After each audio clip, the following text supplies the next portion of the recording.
देखिए कोऑर्डिनेट में ये क्वेश्चन बहुत अच्छा क्वेश्चन होता है।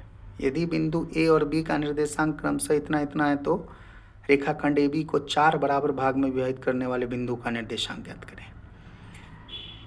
देखो 4 बराबर भाग में बोला है तो 3 बराबर भाग में अगर कहता तो आपको थोड़ा दिक्कत होता, लेकिन 4 बराबर भाग में बोला है तो बीच में आपको बिंदु लेना पड़ेगा। तीन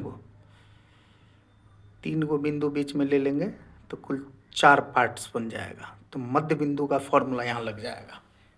मध्य बिंदु का फॉर्मूला बढ़िया होता है, x1 जोड़ x2 बाई 2, y1 जोड़ y2 बाई 2।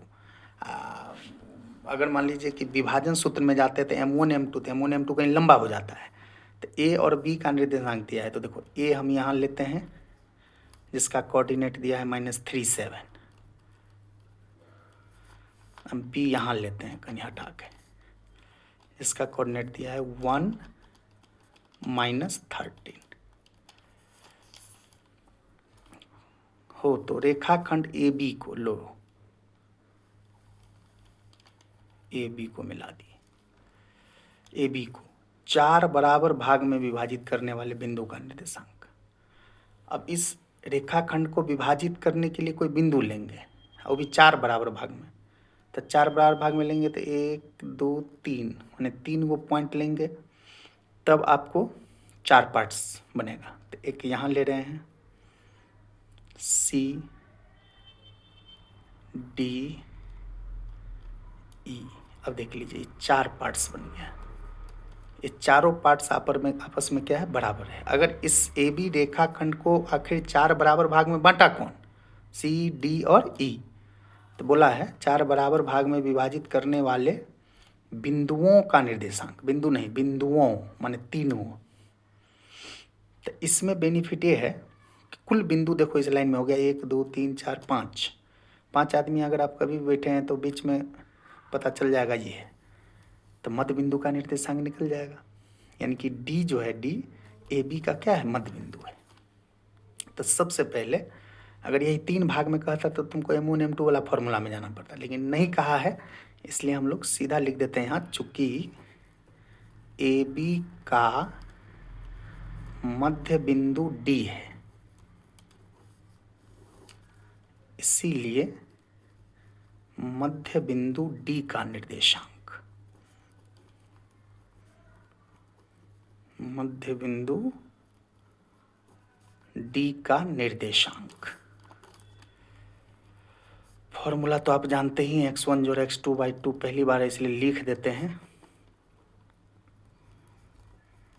x1 हो गया -3, x2 हो गया 1,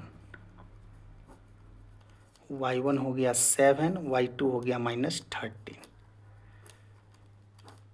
-3 में से गया -2/2, 13 में से 7 गया -14/2।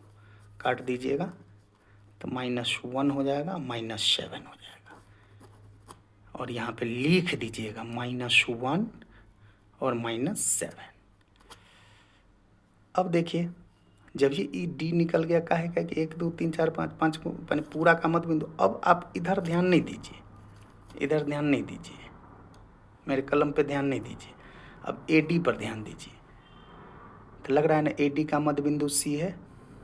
फिर से मध्य बिंदु का फॉर्मूला निकाल लीजिए, फिर से यहाँ लिख दीजिए, चूंकि ए डी का मध्य बिंदु सी है इसीलिए सी का निर्देशांक।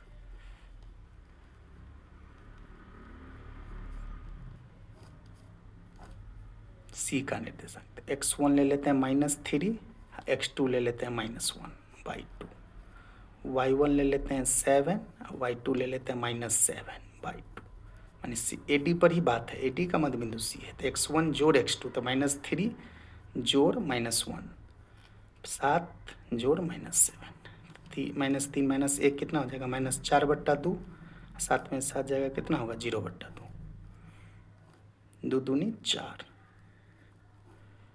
ये हो गया आपका आंसर -20। फिर डी बी का मध्य बिंदु ई है। फिर लिख दीजिएगा डी बी का मध्य बिंदु क्या है, ई है। ये आप निकाल लीजिएगा। इसीलिए किसका निर्देशांक, ई का निर्देशांक।